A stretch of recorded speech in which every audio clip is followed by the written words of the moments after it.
Hello. Hello. हाँ जी। नमस्ते uncle. नमस्ते। अंकल आज अभी मैंने खाना खा लिया था 6 बजे। मैंने दाल चावल खाए थे। हाँ जी। और अब मुझे ये कितने दिन तक करना है, ये 10 बजे और 6 बजे वाला आपने कितने दिन रूटीन? किया अभी? अभी तो मैंने 3 दिन किया। स्ट्रिक्टली फॉलो किया है? वॉक एंड रेस्ट भी किया है? वॉक एंड रेस्ट आज और कल तो किया, परसों नहीं किया था। कितना किया आज और कल? आज और कल अभी तक तो 10-12 बार कर लिया। कितने कितने मिनट? वही 5-5 मिनट ही किया है, एवरी 30 मिनट। नहीं हो रहा, पूरा नहीं कर रहे आप शायद। क्या? पूरा नहीं कर रहे हो, एफर्ट नहीं लगा रहे और हो पूरा। करना? एफर्ट नहीं लगा रहे हो पूरा। 12,000 हो रहे हैं क्या? 10-12,000? समझ नहीं आया। 10-12 हजार स्टेप्स हो रहे हैं रोज के। अच्छा। 10 नहीं, 10 तो नहीं हो रहे। तो एफर्ट करो ना, अभी टाइम है, आप एफर्ट कर सकते हो। आप जितना डिले करोगे लाइफ में, जितना उतना प्रॉब्लम आएगी बाद में। अभी आपका एज अंकल जैसे। पढ़ाई के साथ साथ हो नहीं पाता पढ़ाई ना, छोड़ दो, पढ़ाई की पता है। इम्पोर्टेंस नहीं है लाइफ में, कुछ भी नहीं है पढ़ाई से। See, आप पढ़ाई को और ब्लेम मत करो किसी भी चीज के लिए। आई नो आजकल क्या मतलब होता है, ट्रेंड क्या होता है, किस वजह से नहीं होता। तो पढ़ाई is not to be blamed. कोई भी आदमी का जो कंसंट्रेशन पावर होती है वो 1 घंटे से ज्यादा नहीं होती पूरे 24 घंटे में। तो if you are studying for हाँ। 10 hours a day, it is totally useless. Hmm. आपको पढ़ना है, 10 मिनट पढ़ो, 10 मिनट आराम करो, 5 मिनट चलो, 5 मिनट आराम करो। तो इसमें क्या होगा, 15 मिनट आराम हो जाएगा। मतलब 15 मिनट का पढ़ना और चलना हो गया, 15 मिनट का आराम हो गया। और उससे क्या होगा कि इसको आप अगर रिकॉल करने की कोशिश करोगे तो पढ़ाई का तो आप बोलो ही मत। मेरे को पढ़ाई का तो मैं आपको 95% प्लस के तो गारंटी दे सकता हूँ मार्क्स की, किसी भी एग्जाम के हाँ। लिए। तो उसके लिए टाइम की जरूरत नहीं है पढ़ने के लिए। आपको पढ़ना है, आपको मार्क्स लाने हैं, मुझे बताओ, मैं आपको तरीका बता देता हूँ, उस तरीके से पढ़ो, आपके नंबर आ जाएंगे। हम्म। और आप ऐसे करके जितना मर्जी कोशिश करते रहो, कभी नहीं आएंगे। आपका क्या टारगेट है? कौन सी क्लास है आपकी? मैं अभी 12 स्टार्ट हुई है। हाँ, तो और कितना आया था 11th में? मेरे 11th में तो आया था 85.3। 85 3%। कितने चाहिए 12th में? 12th में तो 10 से ज्यादा ही चाहिए। कितने बोलो ना, 95 एक्चुअल चाहिए? एक्चुअल में मेरे को नीट का एग्जाम भी देना है ना। वो क्या होता है? मेडिकल? National entrance. हाँ, मेडिकल कॉलेज में एंट्रेंस एग्जाम होता है मेडिकल कॉलेज के लिए।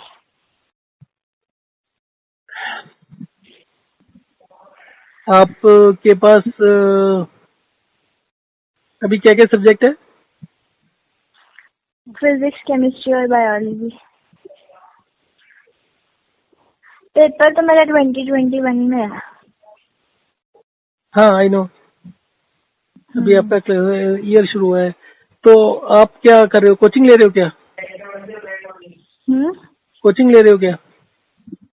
हाँ, वो 3 से 7 होती हैं क्लासेस हमारी, और रिकॉर्डेड वीडियो लेक्चर्स भी देखने होते हैं और नोट्स बनाने होते हैं। क्लासेस क्या होती है, मतलब ऑनलाइन होती है? हाँ, जूम जूम के पे ऊपर? होती है। हाँ। 3 से 7 तक क्लास होती है? क्या? 3 से 7 तक क्लास होती है?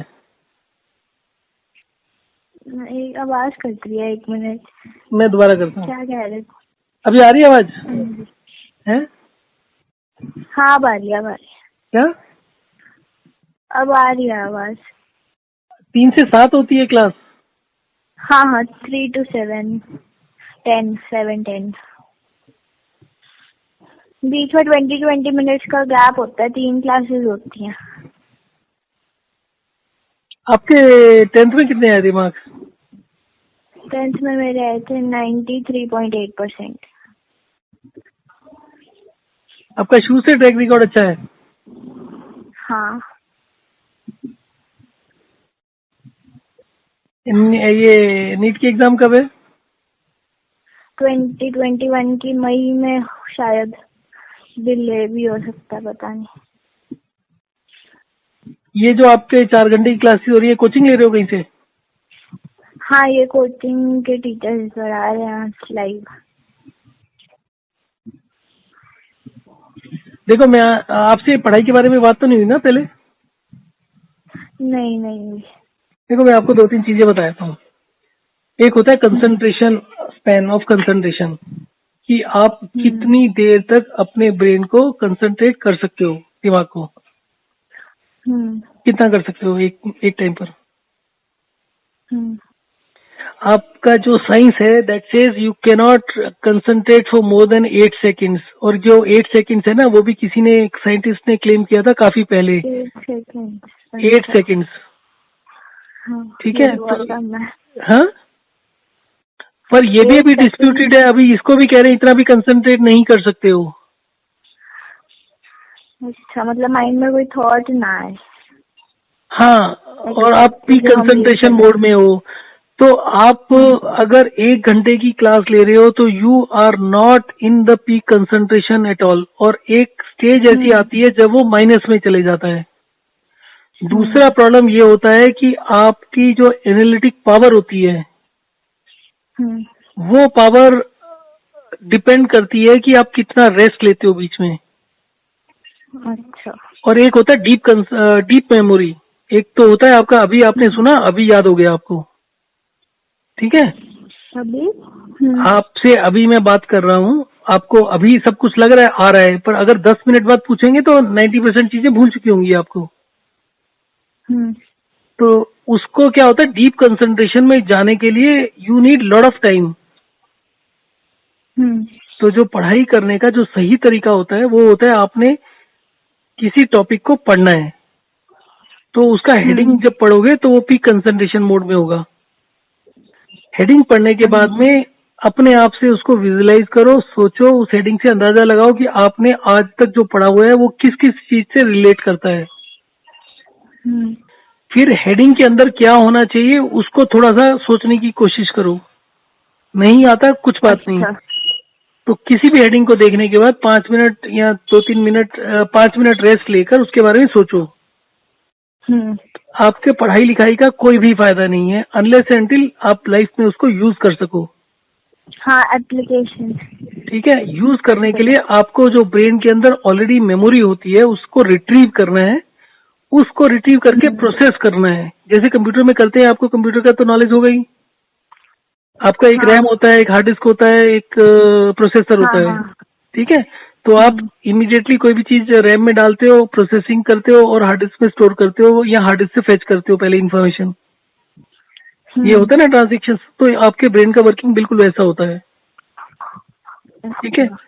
तो अब क्या होता है कि आप अगर डीप मेमोरी में किसी को नहीं डालोगे तो वो आपका रिट्रीवल मुश्किल होगा।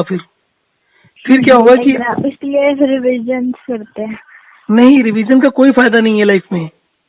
आप जितनी बार भी रिवाइज करोगे you will be storing different chunks of information in your brain. You should study any subject only once in your life time. अच्छा। जब आप स्टडी करते हो उसको इतना टाइम दो कि दोबारा नहीं पढ़ना पड़े। अच्छा। एक चीज को 4 बार ही पढ़ोगे तो you will need 4 times time, और हर बारी आपका दिमाग उसको डिफरेंट तरीके से परसीव करके डिफरेंट तरीके से स्टोर करेगा। और ये जो तरीका होता है ना, without analysing, without processing the information brain में स्टोर करने का, तो आपको मालूम है एक पिक्चर होती है, हाँ, वो एज ए पिक्चर स्टोर होती है। पिक्चर स्टोर करोगे तो पिक्चर ही रिट्रीव होगी एज इट इज। आप उसको एनालाइज करने के लिए यूज नहीं कर पाओगे। You know the data. आप एक वर्ड में फाइल होती है, एक आपकी फोटोग्राफ होती है जिसको आप फोटोशॉप वगैरह में यूज करते हो, ठीक है? तो जो वर्ड में फाइल होती है उसका जो साइज होता है फाइल बहुत छोटा होता है, जो इमेज फाइल होती है उसका साइज बहुत बड़ा होता है। सिमिलर वे में आप अपने ब्रेन को यूज करते हो। आप अगर अपने ब्रेन को एफिशिएंटली यूज करते हो तो only you will store only crucial parts of it. बाकी चीजें प्रोसेस करके इमीडिएटली उसको प्रोड्यूस कर दोगे। जैसे मैथमेटिकल फार्मूलाज होते हैं, आप मैथमेटिकल फार्मूलाज को याद करने की, रटने की जितनी कोशिश करोगे ना, वो रटना जो होता है वो ऐसे इमेज फॉर्म में जाएगा ब्रेन में। अगर आप उसको निकालना समझ लो कि उस फार्मूले को ड्राइव कैसे करना है, तो उसमें बहुत कम टाइम लगता है। इवन उस टाइम कम टाइम लगने के अलावा ना आपका कॉन्फिडेंस लेवल हाई होता है कि अगर थोड़ा सा भी डाउट हुआ तो आप इवन एग्जाम में 2 मिनट एक्स्ट्रा ले लोगे, कर लोगे उसको। हाँ, फिजिक्स में तो ऐसे ही होता है, सभी में ऐसा होता है। कॉन्सेप्ट समझ के प्रैक्टिस करके फॉर्मूला, मतलब प्रैक्टिस से टिप्स हो जाते हैं फॉर्मूले। नहीं, प्रैक्टिस से कुछ नहीं होता है, आप मेरी बात नहीं समझो। फार्मूले को ड्राइव कैसे किया वो भी आना चाहिए। ठीक है। दूसरी चीज, आप कोई भी चीज पढ़ते हो उसके अंदर आधा घंटे का रेस्ट दो। रेस्ट करने से एक तो आपका जो वो होता है ना, एंग्जाइटी बिल्डअप नहीं होता, डिप्रेशन बिल्डअप नहीं होता। तो आप जितना भी रेस्ट लोगे उसके बाद लाइफ में दोबारा नहीं पढ़ना पड़ेगा, बल्कि नेक्स्ट टाइम टीचर को पढ़ा सकोगे आप।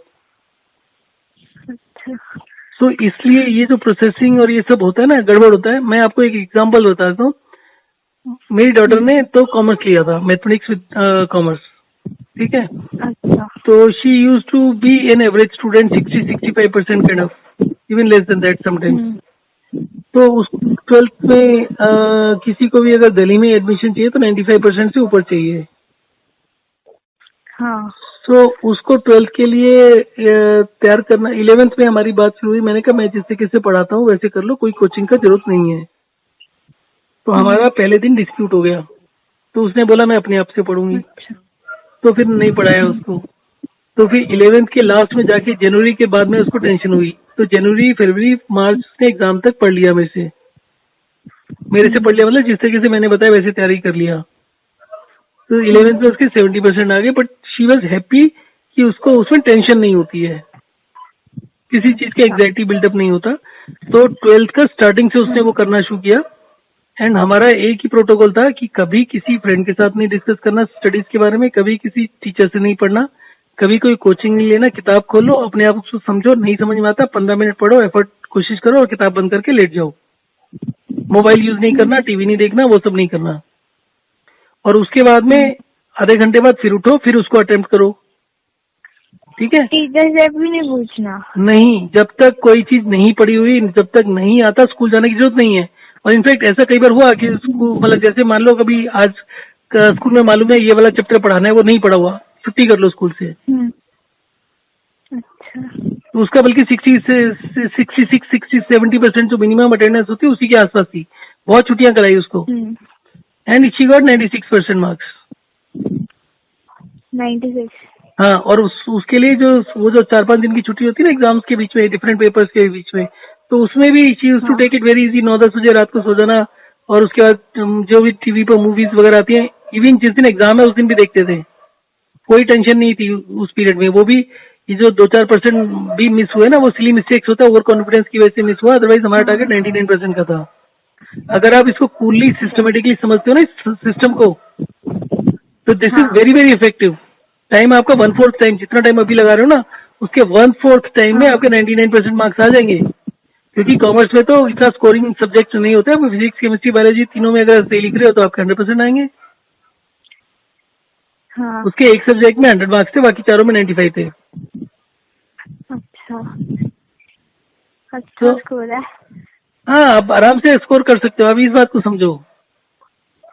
तो उसके लिए जो आपका सिस्टम है ना उसको बदलो, क्योंकि जो चीज आप खुद से पढ़ते हो ना, हर आदमी के ब्रेन की अलग अलग स्पीड होती है। एक आदमी ट्यूशन पढ़ा रहा है, कोचिंग पढ़ा रहा है, जूम पर वो 100 बच्चे अटेंड कर रहा है, 100 की स्पीड अलग है।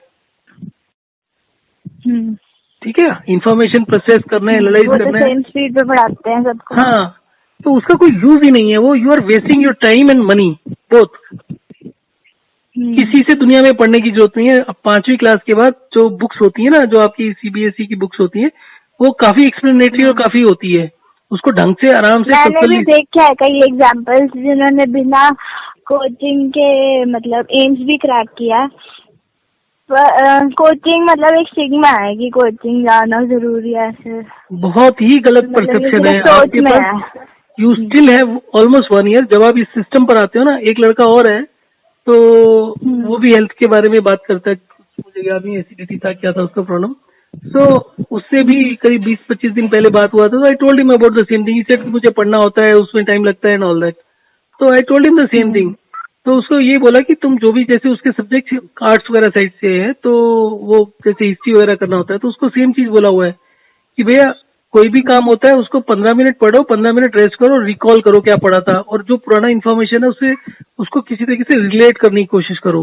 हाँ, So ये that- मैंने पढ़ा था, एक पोमोडोरो टेक्निक होती है, उसमें हम 25 मिनट्स पढ़ते हैं और 5 मिनट्स ब्रेक लेते हैं। अब वो गलत करते हैं, 15 मिनट पढ़ो, 20 मिनट आराम करो। आराम ज्यादा जरूरी है, पर उसमें वो नहीं होना चाहिए।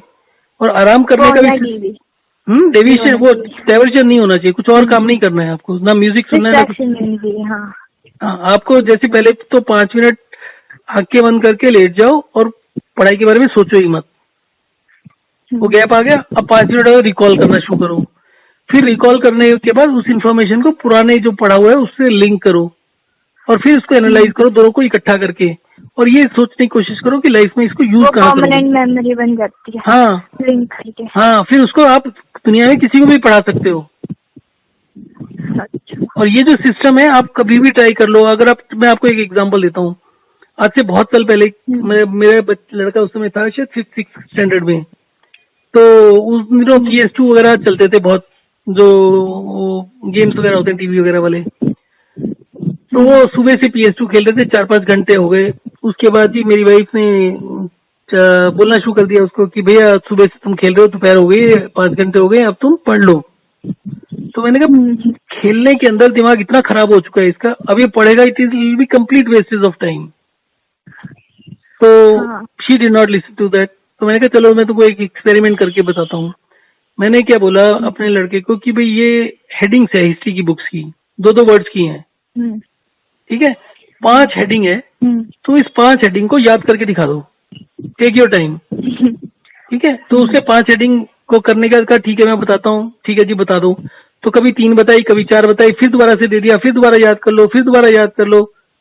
4-5 अटेम्प्ट दे दिए, नहीं हुआ, 5 की 5 नहीं हुई, ठीक है। उसके बाद उसको बोला तुम सो जाओ। 4-5 घंटे बाद सो के उठा, बिना किताब दिखाए बोला कि भाई जो तुमने पहले पढ़ा था उसको रिकॉल करके बताओ 5 कौन सी थी। एक ही बारी में 5 बोल दी।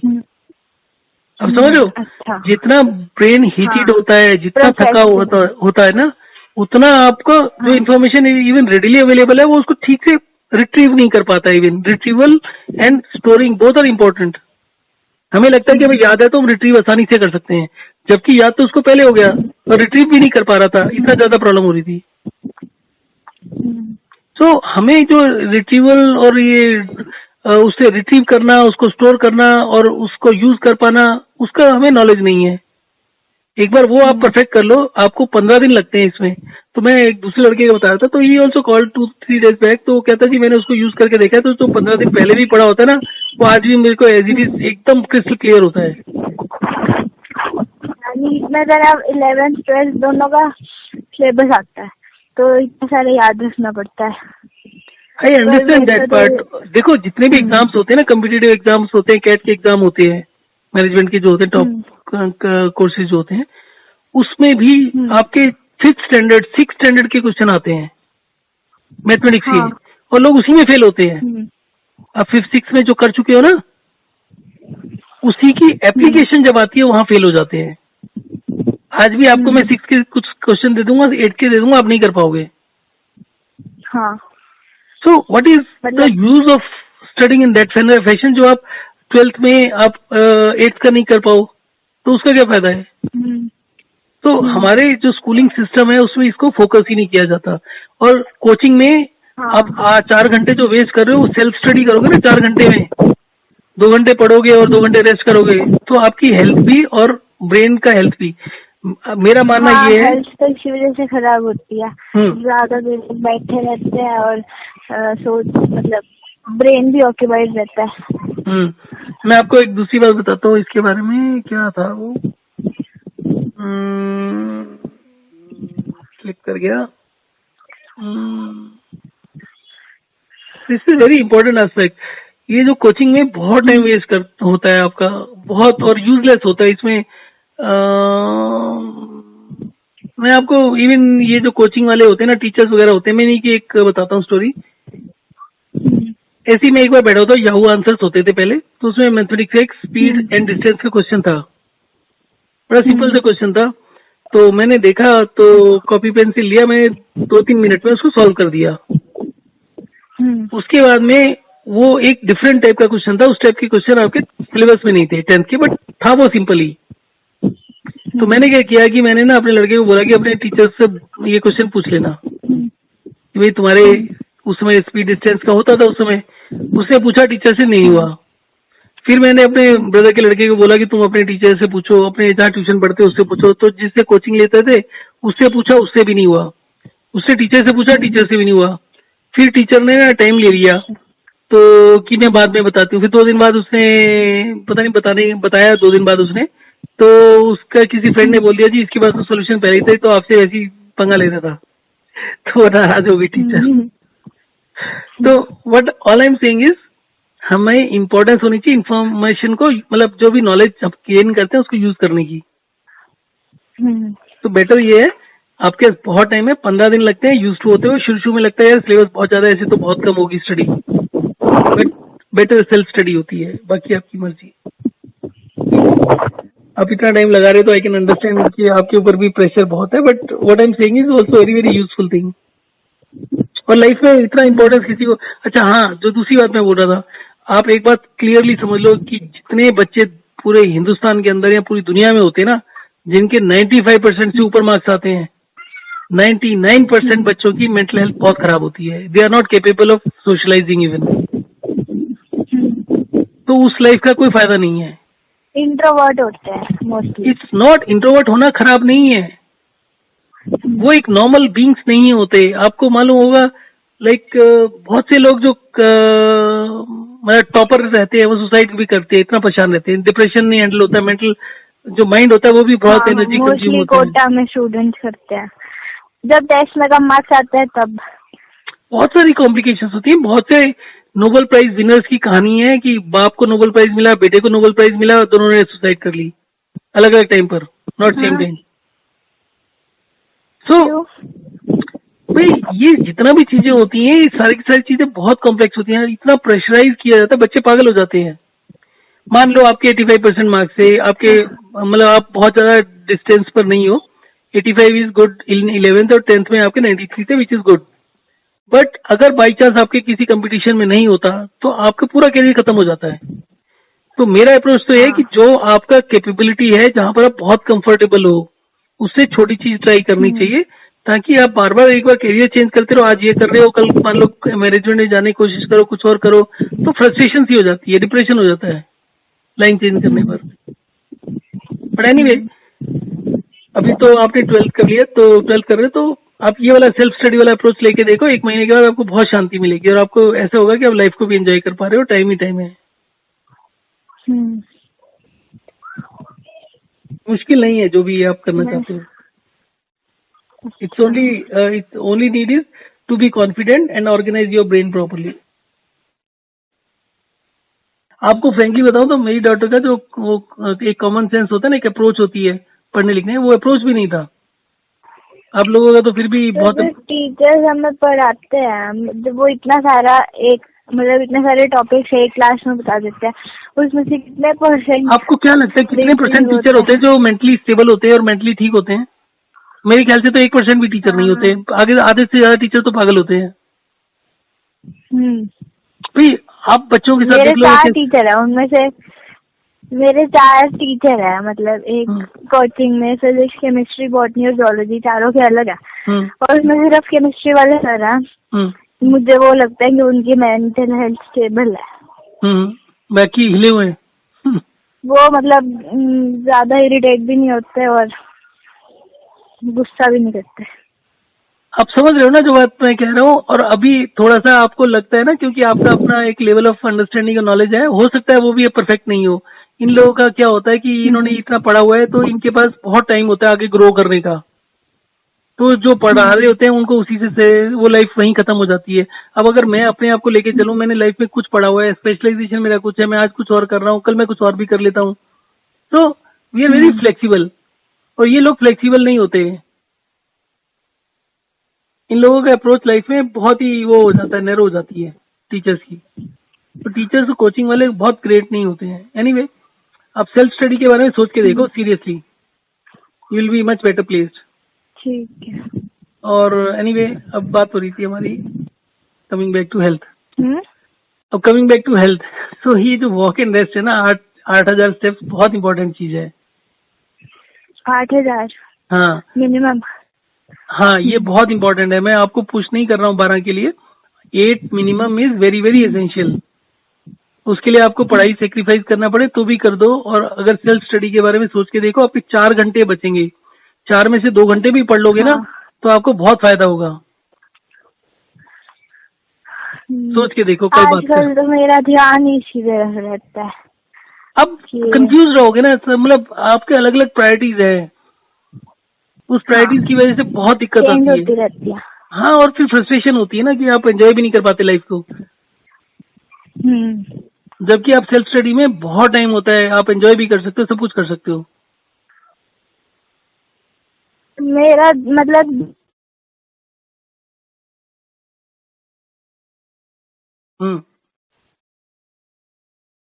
हेलो,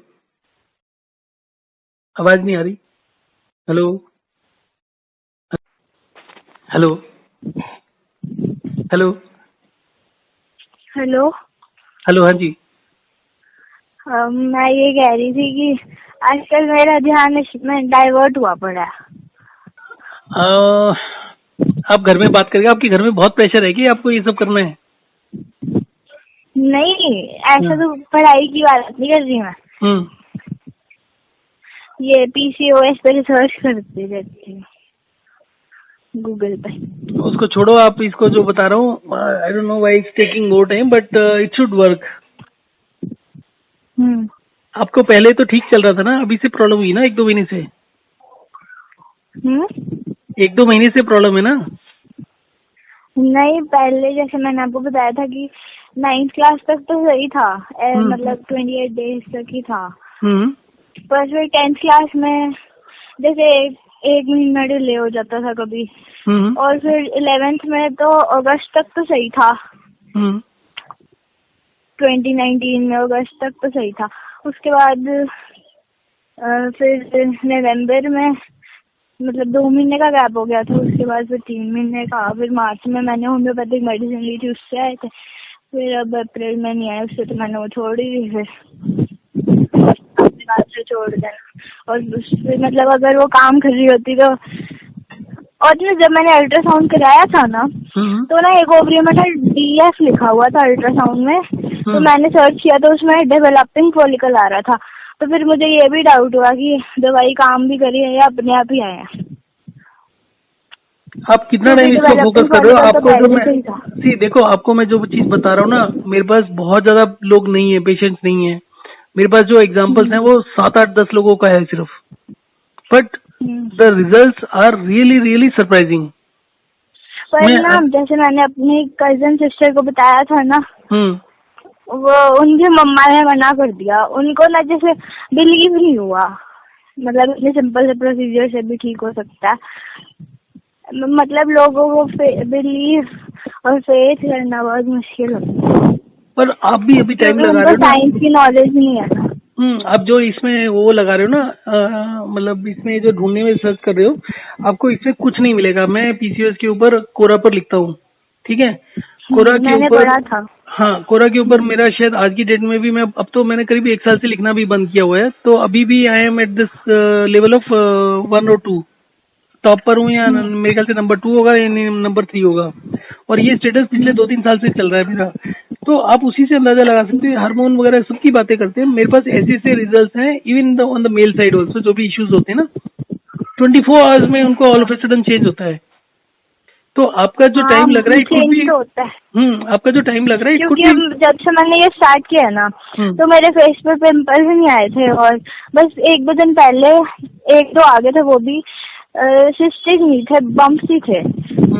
और मतलब पिंपल्स आने बंद हो गए। और पर ना मेरी स्किन थोड़ी पहले तो सही हो गई थी, फिर थोड़े 2-3 दिन से थोड़ी ड्राई हो गई। अब कितना, कोई बात नहीं, ड्राइनेस की बिल्कुल चिंता मत करो, ड्राइनेस इज गुड ऑलवेज। और ना कल मेरे जैसे हाथों की थोड़ी फटने लगी, पहले तो ऐसा कभी हुआ नहीं था, तो मम्मा ने कहा सीजनल चेंज होगा। देखो मैं आपको बताता हूँ, एक 4 साल की लड़की है, उसको पूरी हम्म बॉडी पर एक्जिमा था, बाई बर्थ ही से कह लो, उसकी मदर ने तो बाई बर्थ कहा, हो सकता है 2 4 6 महीने बाद हुआ हो, ठीक है। हम्म 4 साल की बच्ची है तो उसका एडमिशन होना चाहिए था स्कूल में, तो उन्होंने स्कूल में भी एडमिशन नहीं कराया उसका।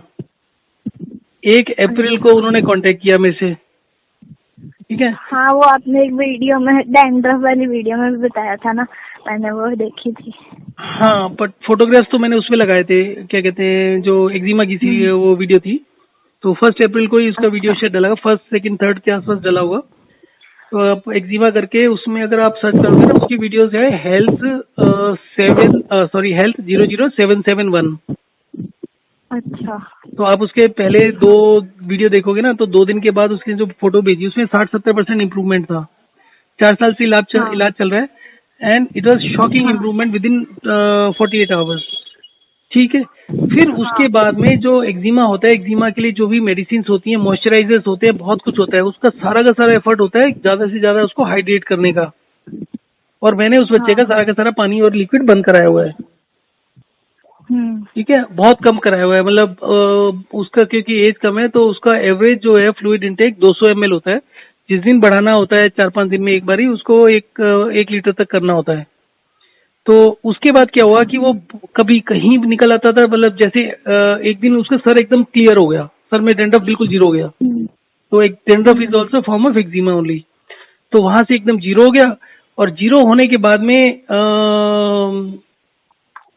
5 6 दिन तक ठीक रहा, सर एकदम क्लीन रहा, बाकी जगह हो गया। अब वो एक जगह से जाता है दूसरी जगह हो जाता है, दूसरी जगह से जाता है तीसरी जगह हो जाता है। तो ऐसे करते करते महीना हो गया मेरे को परेशान होते होते। मेरा एक उम्मीद था कि छोटा बच्चा है तो उसका ज्यादा सिस्टम खराब नहीं होगा, हफ्ते में ठीक हो जाएगा। आज 1 महीना हो गया। हाँ। कल की जो शाम की बात थी उसमें उसकी mother is saying 60 to 70% improvement है अभी। और अभी भी मेरे 7 दिन के अगेंस्ट 1 महीना, मेरे ख्याल से मेरे को अभी 5 दिन और लग जाएंगे उसको 100% ठीक करते हुए। तो उसमें भी ड्राइनेस होता है। अभी एक मेरे पास एक एक्जिमा की मैंने और फोटो डाली है, 20 साल के 19 साल के लड़के की। उसका पूरा पूरा जैसे जला हुआ पैर होता है, हाथ होता है, वैसा है, पूरे हाथ और पैर का बुरा हाल है। तो वो फोटोग्राफ मैंने शायद शेयर नहीं करी।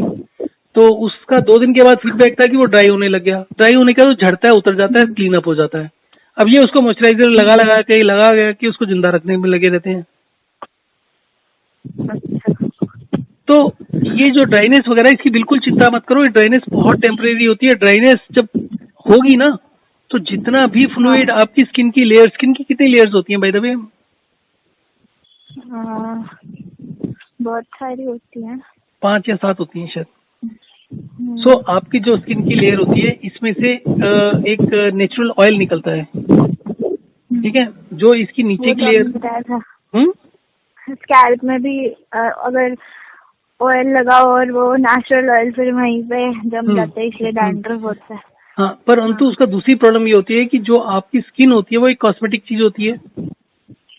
तो आपके कोई हेल्थ इशू नहीं हो तो जितना भी आपकी बॉडी में एक्सेस फ्लूइड होता है वो सबसे पहले आपकी स्किन की लेयर्स में चले जाता है। आपकी जो टॉप लेयर होती है स्किन की, उसकी जो नरिशमेंट होती है वो नीचे से डिफ्यूज्ड ऑक्सीजन होती है नीचे की लेयर से, हाँ। ठीक है। अब प्रॉब्लम ये होता है कि अगर वहां पर फ्लूइड ज्यादा हो जाता है, वो डिफ्यूज्ड ऑक्सीजन मिलती नहीं है, तो ऊपर की स्किन सड़ने लगती है। तो जिसकी वजह से ड्राइनेस या जो भी कहो आप, वो सब होने लगता है। तो उसको न्यूट्रिशन नीचे से मिलना बंद हो जाता है। तो जब वो ड्राई होने लगता है, मतलब जब बीच का लेयर का फ्लूइड कम होगा तो ड्राइनेस आएगी।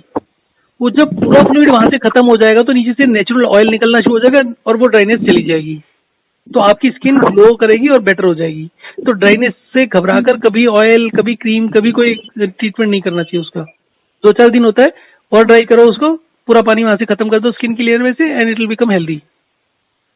जितने भी दुनिया के, आपने इतना फेयर एंड लवली क्रीम के बारे में ऐड देखे ना दुनिया भर के, दुनिया का कोई भी फेयर एंड लवली इस चीज को कम्पीट नहीं कर सकता। किसी के भी अगर अनइवन स्किन टोन है, विद इन 48 आवर्स वो खत्म हो सकता है। उसको पानी बिल्कुल बंद कर दो, 48 आवर्स में स्किन टोन का एकदम इवन हो जाती है, सारे ब्लैक स्पॉट्स चले जाते हैं। अच्छा। तो स्किन के ऊपर तो मेरे पास बहुत लंबा चौड़ा एक्सपीरियंस है। स्किन तो लड़के लड़कियों सबकी प्रॉब्लम होती है ना, तो उसका तो बहुत लंबे मतलब है एक्सपेरिमेंट, और बहुत क्विकली करता है। अब ये एक्जिमा जो है, अगर ये बच्ची ठीक नहीं होती तो ये समझ लो इसकी लाइफ लॉन्ग की प्रॉब्लम थी। ठीक है, अच्छा। अब मेरी भी किस्मत अच्छी थी और उनकी भी किस्मत अच्छी थी कि शुरू के 2 दिन में एकदम ऐसा झटका लगा जैसे पूरा ठीक हो गया, तो कॉन्फिडेंस बन गया, नहीं तो she might have discontinued also. Their stages जब लग रहा था कि बढ़ गया है। अच्छा। समझ रहे हो ना? सो इसको थोड़ा सा एफर्ट करो और इसको 8,000 10,000 करो पूरे। जैसे आप रात को लेट जागते हुए कुछ करो तो ट्राई टू मतलब थोड़ा सा वॉक वगैरह करने का, और इसको जितना और स्पेस आउट, रेस्ट भी मतलब साथ में करना है ना? हाँ रेस्ट भी करना है। इसको जितना स्पेस आउट करोगे ना, बेसिकली क्या है कि जब आप वॉक कर रहे हो आपका हार्ट और ब्रेन का जो वर्किंग होता है वो इंक्रीज होता है, तो आपको हाँ। अपने वाइटल ऑर्गन्स को एनर्जी डाइवर्ट करनी है सारी की सारी। तो अगर आप कोई भी इंटेंस एक्सरसाइज करते हो, फास्ट करते हो, तो वो थोड़े टाइम के लिए होता है। और जो ये बार बार आप 5 मिनट चलते हो, 5 मिनट रेस्ट करते हो, फिर आधे घंटे के बाद वॉक करते हो, तो ऑलमोस्ट सारे के सारे टाइम में आपका जो एक्स्ट्रा एनर्जी होती है वो फ्लो होती रहती है। तो आपकी बॉडी का मैक्सिमम एनर्जी वाइटल ऑर्गन्स को जाती है।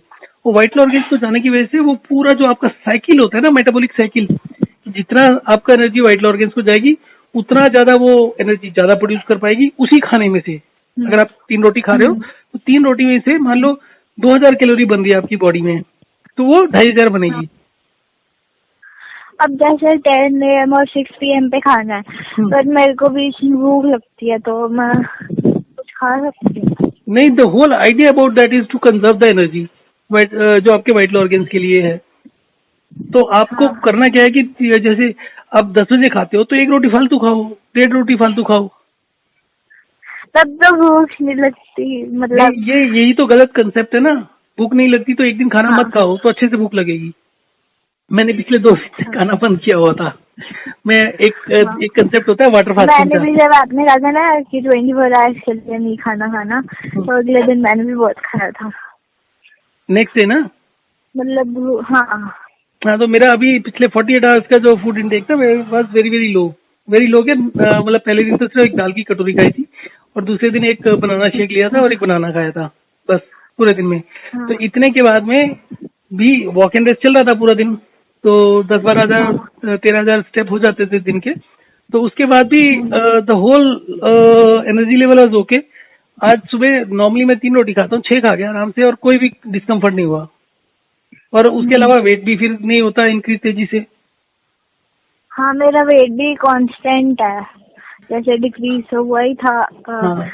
मैंने ना फेब में चेक किया था जब आपको मैं एक चीज बताया, तो एक चीज को समझने की कोशिश करो। आपने 3-4 किलो वेट कम किया ना, हाँ। ठीक है। अब आपका मान लो आप ढीला छोड़ देते हो और मान लो आपका 4 किलो के वेट फिर गेन हो गया, फिर आप डिमोरलाइज हो जाओगे, फिर आपकी हिम्मत नहीं बढ़ेगी इसको दोबारा करने की। That's why I am pushing you कि आपने शुरू किया, आपके पॉजिटिव रिजल्ट हैं, तो आपका जो पॉजिटिव होता है एक मोटिवेशन होता है कि यार इसे कुछ हो रहा है कर लो। एक बार डीमोटिवेट हो गए तो फिर आपसे जो चीज ठीक होती है वो भी नहीं ठीक से होती। और ऐसे लग भी रहा है कि फैट लॉस ही हो रहा है, जैसे देखने में भी लगता है ना। इन सब चीजों को मत देखो, थोड़े दिन मेरे ऊपर भरोसा करके चल लो। जितना सोचोगे गड़बड़ होगी। वाटर वेट होता है और एक फैट लॉस होता है। कुछ नहीं पता होता, ये सब आपको लगता है, मेरे को आज तक नहीं समझ में आया। देखो ऑनेस्टली ये है कि मैं इसको ना 15-20 साल से कर रहा हूँ, तो मेरे को थोड़ा थोड़ा बेटर आइडिया है इसका। अब इसको अच्छे से करो, इसको स्पेस आउट करो, ज्यादा एक टाइम पर ज्यादा मत करो, स्पेस आउट करो इवनली। और अगर हो सके तो पूरे 16 घंटे स्पेस आउट करो। और सेल्फ स्टडी के बारे में बहुत सीरियसली सोचो, it is a good idea, you will save lot of time. मैं ट्राई करूंगी। ठीक है। और ये जो लोग डाइट लेते हैं बहुत अच्छा, मैं आपको रिकॉर्ड अभी मैंने एक वीडियो डाला एक बंदे का, उसका है नंबर 858 है। तो अभी लास्ट के 3-4 हाँ लास्ट के 3-4 वीडियोस में होगा उसका, ठीक है। उसकी स्टोरी बताऊं? He said that he is Muslim, रोजा वगैरह चल रहा है, otherwise also he is 25 year old. He said कि उसका वेट ज्यादा है, शादी करनी है तो वेट कम करना है उसको जल्दी से जल्दी। तो उसका 85 kg वेट है। तो he said कि वो सुबह और शाम को 4-4 रोटी खाता था। तो वेट कम करने के लिए 1 महीने से वो सुबह 2 रोटी खाता था और रात को सिर्फ 1 रोटी खाता था। 8 रोटी से 3 रोटी बना गया। और कहता है 1 ग्राम भी वेट का फर्क नहीं पड़ा। 1 ग्राम भी वेट का फर्क नहीं पड़ा। अच्छा। देन आई पुट हिम कि भैया 4 रोटी शुरू कर दो दोबारा, और ये वॉक एंड रेस्ट इसको चालू करो एंड हाँ। 4 महीने के अंदर 12-13 किलो वेट गिरा देंगे। अच्छा। सो खाना एंड एक्सरसाइज ये दो ही चीजें बोली जाती है और दो ही चीजें दोनों गलत हैं। अब जितना ही करोगे ना, अच्छा। और मैं उसको गारंटी दे दिया कि अगर तुम इसको नहीं करोगे तो तुम्हारा 85 किलो वेट था, तुमने 1 महीना खाने को कम किया, बढ़ जाएगा। अब वो 5 किलो और बढ़ जाएगा उसका। अच्छा। ऑन एन एवरेज 85 हाँ। वाले का अगर वो 4 रोटी दोबारा से खाना शुरू कर देता है, जो कि उसको खानी पड़ेगी, नहीं तो कमजोरी आ जाएगी। हाँ। तो अब 85 केजी का आदमी को 4 रोटी तो चाहिए ना, तो अगर वो 4 रोटी भी नहीं खाएगा तो उसका काम कैसे चलेगा? तो वह उसका मेटाबॉलिक रेट गिरेगा तेजी से, बॉडी पानी स्टोर करने लगेगी और वो 90 पर आ जाएगा। दिन भर 3-4 मतलब पूरा दिन में 3-4 रोटी तो बहुत ही कम है। और फिर उसका वेट भी तो चला देखो नहीं ना। जाता। उसका वेट भी तो देखो ना, फिर वेट भी तो उसका 85 है। हाइट भी उसकी ज्यादा नहीं थी, 55 के करीब हाइट है। हाँ। So all said and done is कि ये जितने भी थ्योरीज हैं, खाना कम करो, कैलोरी कम करो, ये सब बेकार है। अच्छा। हाँ, मैं आज की डेट में भी ये क्लेम नहीं करता हूँ कि मैं वेट लॉस में हेल्प कर सकता हूँ। उसका सिर्फ एक कारण है कि मेरा अपना कम नहीं हो रहा, ठीक है। परंतु जितने भी लोग मेरे ट्राई कर रहे हैं, हाँ, जितने भी लोग उनका ट्राई हो कर रहा रहे है। हैं, हाँ, उनका हो रहा है। उनमें से कम 50% लोगों ने बोला है कि उनका वेट बहुत कम हो गया। हाँ। उसके बावजूद भी मैं क्लेम नहीं करता। एक तो मेरा नहीं हो रहा है, 100% नहीं हो रहा। मेरी कोशिश होती है कि कोई भी चीज में क्लेम करूं तो कम से कम 80-90% लोगों को आराम मिलता हो उससे। हम्म।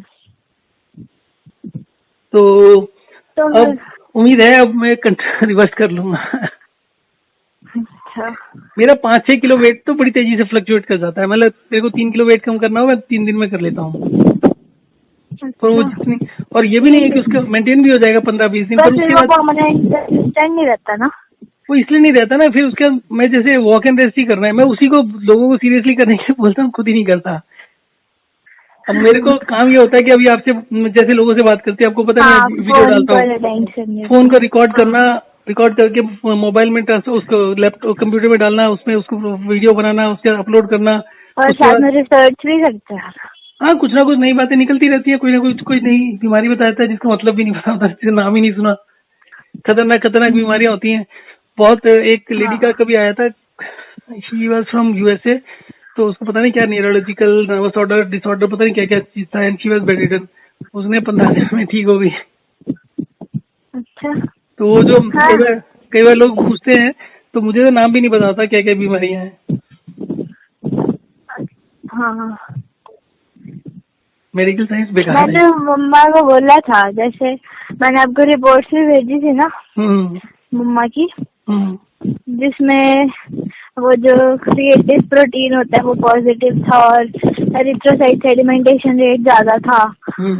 मतलब हर रिपोर्ट में ही था उसका, पर आरए फैक्टर नेगेटिव था। सी आपको एक सिंपल सी चीज बताता हूँ, ये जो इतनी मेडिकल रिपोर्ट्स होती है इनकी ज्यादा कोई मतलब मीनिंग नहीं होता है। अच्छा। सारी की सारी चीजें कंट्रोवर्शियल होती हैं। देखो अगर मैं हाँ। आपको एक चीज बताता हूँ, अभी मैं एक लिंक्डइन पर भी हूँ, तो लिंक्डइन पर हमारे जो कॉन्टेक्ट में है ना, उसमें 10,000 से ऊपर साइंटिस्ट हैं जो पीएचडी रिसर्चर्स वगैरह होते हैं ना। तो ऐसी किसी से बातचीत चल रही थी, तो मेरा एक थर्स्ट मैकेनिज्म के ऊपर वीडियो है, वो उसको दे दिया कि इसका कमेंट करो। तो ही सेड इट्स यूजलेस। तो ही सेड, मैंने कहा कि डिहाइड्रेशन की हम बात करते हैं मेडिकल साइंस में हमेशा, dehydration is not defined anywhere. और थर्स्ट मैकेनिज्म के ऊपर कभी कोई स्टडी नहीं हुई। ही सेड नहीं, थर्स्ट मैकेनिज्म के ऊपर स्टडी हुई है। उसको बोला अगर हुई है तो बताओ। तो उसने लिंक दिया, एक उसने NCIB करके है या NCBI करके यूएस की हेल्थ डिपार्टमेंट की साइट है, तो वहां पर एक पेपर उसने PDF भेजा 12 पेज का। अब उसके अंदर there is no research at all. They are assuming कि ये वाला पोर्शन होता है जो थर्स्ट को कंट्रोल करता है, उसमें 10 जगह लिखा हुआ है कि ये कैसे काम करता है, हमें नहीं पता। नहीं पता। And the whole paper was about कि ये प्राइमर है कि हमें और क्या क्या चीजें रिसर्च करनी चाहिए। अच्छा। And it was having no value in sense कि वो कॉमन मैन के लिए यूजफुल नहीं है, उसमें कोई कंक्लूजन नहीं निकला हुआ। तो इस तरीके की चीजें साइंटिस्ट लोग कोट करते हैं जिन लोग, और फिर 99% जो स्टडीज होती हैं उनकी लास्ट का लाइन होता है कि this study is not conclusive, further research needs to be done. हाँ। तो ऐसी स्टडीज को अब क्या रिलाई करते हो? अब उसमें डिहाइड्रेशन में जो सबसे मेन प्रॉब्लम है ना, एक आदमी 5 लीटर पानी पीता है उसको प्यास लगती है, एक आदमी 1 लीटर पानी पीता है उसको प्यास नहीं लगती। अब इसके ऊपर तो रिसर्च होना चाहिए ना। ये तो छोटी सी चीज है ना कि ऐसा क्यों होता है। हाँ। और वही 5 लीटर वाले आदमी को 1 लीटर पर ले आओ तो उसकी भी प्यास बंद हो जाती है। कितने लोग रोज फोन करते हैं कि जी हमें प्यास लगनी बंद हो गई। जिसको एक्जिमा था वो 5 लीटर 6 लीटर पानी पीता था, 19 साल का जो लड़का है। अब उसका पानी 3 गिलास कराया 5 लीटर से, मतलब 1 लीटर के अंदर कर दिया। एंड दूसरे दिन वो बोलता है कि जी उसको प्यास लगनी बंद हो गई, मुंह में सलेवा बढ़ गया। मेरे ख्याल से आज कम से कम 2 या 3 लोगों का फीडबैक आया। रोज के 2-3 फीडबैक होते हैं। अच्छा। सो एनीवे, तो आप सेल्फ स्टडी को सोचो और इसको थोड़ा सा रेगुलर हो जाओ, थोड़ा सा करो अवेयरनेस, ट्राई टू कवर जितना इम्पोर्टेंस 8000 10,000 को कवर करना है उतना ही इम्पोर्टेंस है कि वो 5-5 मिनट के ब्रेक में हो। अगर नहीं होता तो 10 मिनट मैक्सिमम। पर जितना, हाँ जितना वो 5-5 मिनट के ब्रैकेट, रेस्ट भी 5 मिनट, ठीक है। तो जितना ये इस ब्रैकेट में होगा ना उतना आपको फायदा जल्दी होगा। और अगर किसी दिन टारगेट मिस होने लगे ना, आपने कहा था ना कि जैसे सुबह और रात को कंटिन्यूअस करना है। नहीं कंटिन्यूअस मत करो, कंटिन्यूअस मत करो। हाँ कंटिन्यूअस करने की जरूरत नहीं है, पर ये 5 मिनट वाला के आधे घंटे का उसको थोड़ा सा करो मैनेज। ठीक है। जब कभी टारगेट मिस हो रहा हो 5 मिनट से 10 मिनट कर लो, इससे ज्यादा मत करो। तो दिन में अगर आपको 20 बार ही 5 मिनट करना है तो 4-5 बार ही 10 मिनट वाला कर लो, अगर कुछ मिस हुए तो। 10 को क्रॉस मत करो, और 10 भी मतलब 4-5 करो, बहुत सारे के सारे 10 मत कर दो। ठीक है। पर इसका मेन रीजन यही होता है ना कि मेटाबॉलिक रेट कम होता है, इस वजह से। हाँ मेन रीजन वही है। मतलब ओवरीज एग रिलीज नहीं करती। नहीं और वो नहीं, आपका जितना मेटाबॉलिक रेट कम होगा आपका ब्लड सर्कुलेशन कम होगा। आपका हर organ is made of tissues and cells. हर ऑर्गन के लिए ब्लड सप्लाई चाहिए। हाँ चाहिए। वो जो ब्लड सप्लाई होता है उस ब्लड में न्यूट्रिएंट्स के अंदर कुछ एलिमेंट एसिड्स का भी होता है। जितना सर्कुलेशन होगा वहां पर उतना वहां पर क्लीनिंग अप प्रोसेस बेटर होगी। जो नहीं होगा वहां पर क्लॉट्स बिल्डअप होंगे, वहां पर मतलब ग्रोथ होने लगेगी। दिस इज ऑल, जैसे जैसे मेटाबॉलिक रेट बढ़ेगा ब्लड सर्कुलेशन इंप्रूव होगा।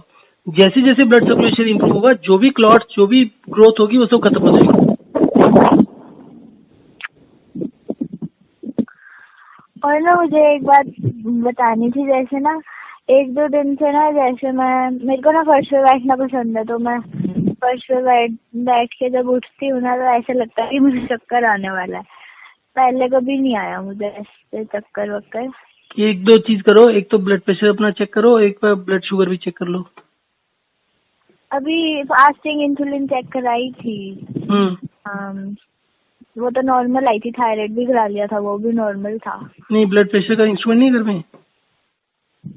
ब्लड प्रेशर का ना जब मैंने फेड में कराया था नॉर्मल था। एक बार चक्कर करा रहा है, एक बार चेक कर लो कि कम तो नहीं हो गया।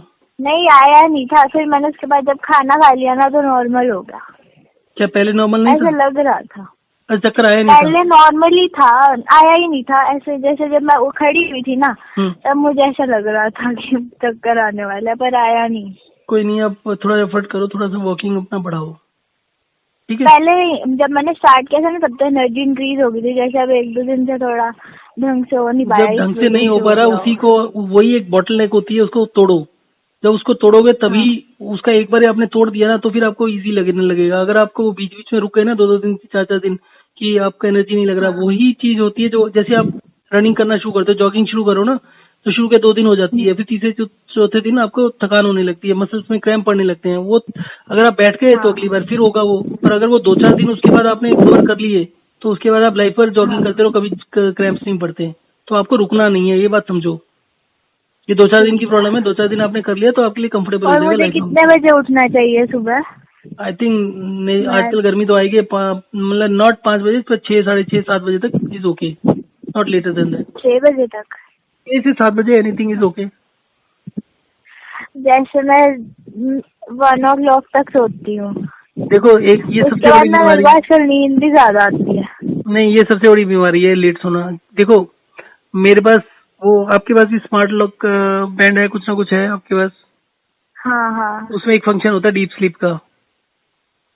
अच्छा। रात को सोते हुए पहन के सो, और उसका डीप स्लीप का देखो क्या परसेंटेज आ रही है आपका डीप स्लीप। हाँ, अगर वो आप नंबर ऑफ आवर्स कैलकुलेट करते हैं। हाँ, डीप स्लीप भी होता है उसमें, वो डीप फोन में स्लीप आता है। डीप स्लीप आपका बहुत लो होगा। हाँ आपको अगर 2 घंटे हाँ, भी डीप मैंने एक बार स्लीप, देखा था।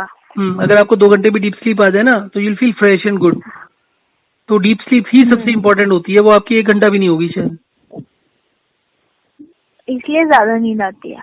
हाँ, वो फिर आप लेटे रहते हो, नींद कहाँ आती है। हाँ वो वही। लाइट लाइट होता है, और वो बहुत अनहेल्दी चीज होती है। तो इसलिए जितना जल्दी सोओगे अच्छा। उतना ज्यादा हेल्दी रहेगा। और अगर आपको जल्दी सोना है तो पहली रिक्वायरमेंट होती है कि 8 बजे के बाद में ना कंप्यूटर के सामने बैठो, क्योंकि उसमें जो रेडिएशंस होते हैं ना, वो आपके हाँ। ब्रेन में कुछ इस तरह के इफेक्ट डालते हैं जिससे नींद पोस्टपोन हो जाती है, फिर दिक्कत होती है। अच्छा। तो अगर आप 8 बजे के बाद बंद कर दो तो 10, साढ़े 10, 11 बजे के आसपास नींद आ जाती है। और ये 2-3 घंटे का टाइम खाने वाने के लिए रखो। आप सेल्फ स्टडी नहीं भी करो, ठीक जो है। आपको बोला है स्टडी को उस तरीके से एंगल से लेके चलो, और हाँ हाँ। टाइम ज्यादा निकालो अपने लिए। आप ठीक ये है। सोचो ना कि अब मैं 6 महीने मेहनत कर लूं, उसके बाद लाइफ बन जाए। कुछ नहीं हुआ, सारी लाइफ ऐसी धक्के खाने पड़ेंगे। जितने मुश्किल रास्ते में जाओगे ना डॉक्टरी करोगे, पूरी लाइफ धक्के खाने पड़ेंगे। इससे अच्छा है कुछ और कर लो हाँ। जो आसान हो। कुछ और कर लो, नहीं मेरे को यही करना है। चलो आपकी मर्जी है, आपको वैसे फिर बता दिया। मेडिकल साइंस तो वैसे ही बेकार है, मैंने आपको बताई दी इतनी एग्जाम्पल। हाँ, वो ठीक है। तो है ही। हाँ, तो इसलिए आपका जो वो इंटरेस्ट है तो वो, मेरे सामने भी है। जैसे मम्मा को इतने साल हो गए, सारे डॉक्टर्स के सेकंड थर्ड भर लिया, और किसी को पता ही नहीं लगा है क्या। 10 साल से ज्यादा ही हो गए। और अभी भी लोगों का परसेप्शन बड़ा गलत होता है। अभी जैसे एक लड़की ने 2-3 दिन पहले कॉल किया, उसको एसिडिटी थी। 2 दिन में उसकी एसिडिटी ठीक हो गई। अब वो 2 दिन के हम्म। बाद एसिडिटी पहले दिन तो लगती है पूरी ठीक हो गई, फिर दूसरे दिन थोड़ी सी वापस हो जाती है, थोड़ी थोड़ी होने लगती है। फिर उनको तो ये होता है कि यार ये 60% ठीक हो गई, बाकी क्यों नहीं हो रही। जी कॉल्ड अप कि मैं ये ले हाँ। लूं, वो ले लूं, मैं इसको मतलब पूछता था कि डाइजीन ले लूं, त्रिफला ले लूं, या वो ले लूं, क्या बोलते हैं उसको, तो उसको इंस्टेंट सोल्यूशन है। हाँ। फ्लैक्स सीड वगैरह। हाँ, तो एवरीबडी फील्स लाइक कि शायद जब यहाँ तक पहुंच गए हैं तो 30% और हो जाए। उसको बड़ी मुश्किल से समझाया आधा घंटा लगा के कि भैया कुछ मत ले, ये जो बाकी का रास्ता हाँ। होता है, because acidity is also related with metabolic rate. तो मेटाबॉलिक रेट हाँ। ओवरनाइट नहीं चेंज होता, चाहे जो मर्जी कर लो। तो आपको जो हाँ। डिस्कम्फर्ट होता है कि आपको नींद नहीं आ पा रही, बार बार एसिड गले में आ रहा है, तो वो डिस्कम्फर्ट खत्म हो जाता है हाँ। आपका। तो 80%, 60%, 70% आपको रिलीफ मिल गया, मतलब आपका लाइफ इजी हो गई। तो उसके बाद उसको धीरे धीरे करके ठीक होने दो उसको। नहीं तो लाइफ लॉन्ग के लिए आप एसिडिटी लेके घूमते हो। आज तक कोई डॉक्टर तो ऐसा है नहीं जिसने एक पेशेंट भी ठीक किया हो। हम्म। तो ये सारी की सारी चीजें मेटाबॉलिक रेट से कनेक्टेड है। अनलेस आपका कोर स्ट्रांग होगा, अनलेस आपकी स्ट्रेंथ इंक्रीज होगी, आप ठीक नहीं हो सकते हो। उसका फायदा क्या फिर। अब 4 दिन दवाई खा के ठीक रह लोगे, फिर उसके बाद डायबिटीज हो जाएगी, फिर ब्लड साइड प्रेशर। इफेक्ट भी है उसके तो। भाई मेडिसिन। वो गलत तरीके से ठीक कर रहा है ना। वो तो आपको सिर्फ फोटो दिखाने के लिए है, उसके बाद अंदर क्या हो रहा है वो तो हाँ। उल्टा ही हो रहा है ना सब कुछ। तो उसके बाद आप गूगल करके देखो acidity, link between acidity and diabetes. तो जिनको हाँ। क्या कहते हैं एसिडिटी होती है, उनको डायबिटीज भी होती है, ब्लड प्रेशर भी होता है, हार्ट डिसीज भी होती है, स्ट्रोक भी होता है। जैसे जैसे मेटाबॉलिक रेट गिरता रहेगा, एक एक ऑर्गन और गिरता जाएगा, हम्म। क्योंकि ये जो दवाई देते हैं इससे मेटाबॉलिक रेट और गिरता है। ये बेसिक मतलब जो रूट कॉज है उस पे कोई ध्यान नहीं देता। भाई उसको एसिड गले में आ रहा है, उस एसिड को कम कर देते हैं। तो एसिड कम होता है तो गले में नहीं आता, पर एसिड कम होता है तो खाना भी पचना बंद हो जाता है, फिर वो अंदर पेट में अल्सर्स करता है। अच्छा। और जैसे अगर मेडिकल कॉलेज में रिसर्च का भी ऑप्शन होता है ना, तो अगर मुझे मौका मिला तो मैं रिसर्च में रिसर्च जाऊँ। में अब रिसर्च में जाके जिंदगी और खराब हो जाएगी। You have to work under somebody. ठीक है।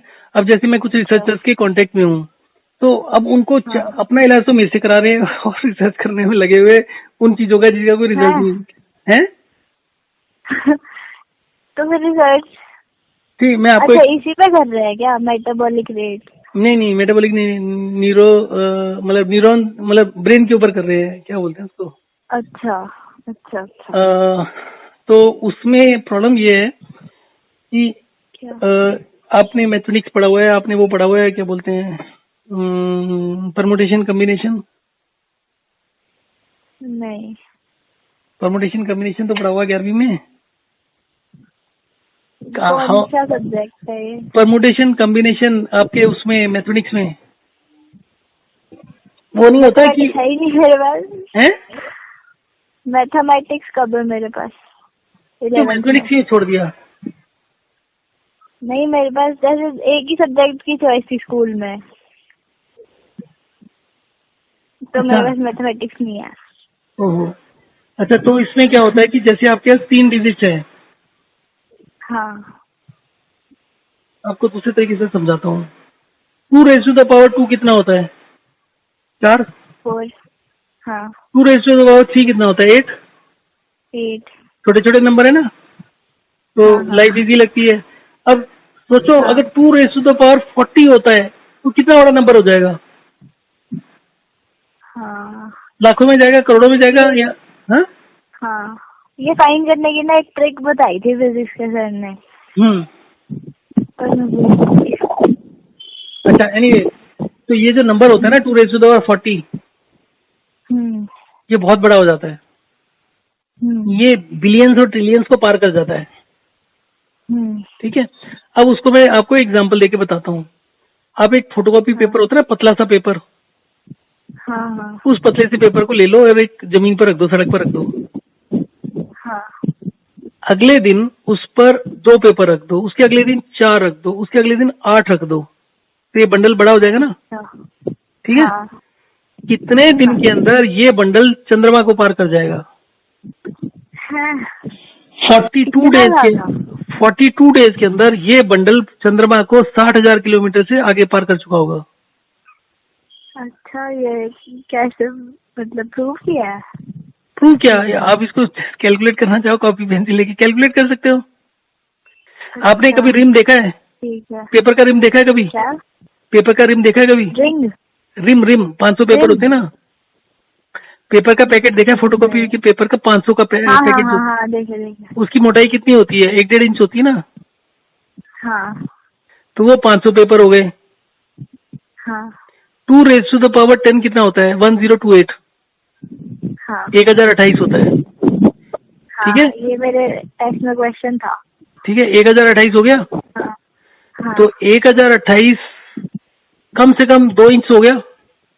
वैसे तो जो 5 इंच जो 500 पेपर्स होते हैं ना, उसकी मोटाई जो होती है बंडल की वो 1 इंच से ज्यादा होती है, पर आप 1 इंच मान लो। ठीक है। हाँ, हाँ, तो 2 बंडल जो हो गए उसकी 2 इंच हो गई। तो 1000 हमने 1028 लेने थे ना, 1024। हाँ, हाँ, sorry, 1024 2 raise to the power 10, तो हाँ, वो 2 इंच हो गया। हाँ, अब ले लो 2 रेज़ टू द पावर 10 और ले लो, तो 124 और हो गया 1024। हाँ, तो 2 इंच हाँ, इंटू उतरा और गुना कर दो, तो कितना हो गया? मीटरों में पहुंच गया। हाँ, ठीक है। हाँ, 2 इंच इंटू 1024, तो ये हो गया 2048। 2048 क्या हो गए? इंच हो गए। हाँ, 1 मीटर के अंदर करीब 39 इंच होते हैं, आप 40 मान लो। हाँ, तो इसका मतलब इसमें कितने मीटर हो गए? 2048 डिवाइडेड बाई 40, 500 हो गए। हाँ, तो आधा किलोमीटर हो गया। हाँ, अब आपके पास कितना बच गया? 2 रेज़ टू द पावर 40 लेना था ना, 42 लेना था। हाँ, अब आपने 2 रेज़ टू द पावर 10 उसमें से निकाल दिया, 2 रेज़ टू द पावर 10 और निकाल दिया, तो 20 पावर माइनस हो गई। हाँ, अब आपके पास कितनी रह गई? 20 रह गई। तो 2 raise to the power 10 into 2 raise to the power 10 कितना हो गया? 1024 इंटू 1024, 6 जीरो हो गए। हाँ, 10 लाख हो गए। हाँ, वो आधा किलोमीटर था, 5 लाख किलोमीटर हो गए। हाँ, अब उसका 41 पावर करोगे तो 10,000 किलोमीटर हो गए, हाँ, और उसको एक बार और गुना करोगे तो 20 लाख किलोमीटर हो गए। अब चंद्रमा की जो वो है आपके डिस्टेंस है वो देख लेना कितना है, इतना ही 10-20 हजार लाख किलोमीटर ही है। तो it's very easy to calculate. अच्छा, तो बात हो रही थी नंबर्स बड़े होने की। तो होता क्या है कि हाँ, हमारी बॉडी के अंदर जो वेरिएबल्स हैं, इसको वेरिएबल्स बोलते हैं।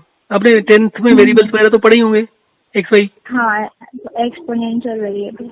हाँ, तो आपने उसके पावर मतलब जो होता है एक्स वाई के इक्वेशंस किए हैं और एक्स वाई जेड की करी हैं, ज़्यादा से ज़्यादा 3 वेरिएबल की करी ना आपने। हाँ हाँ।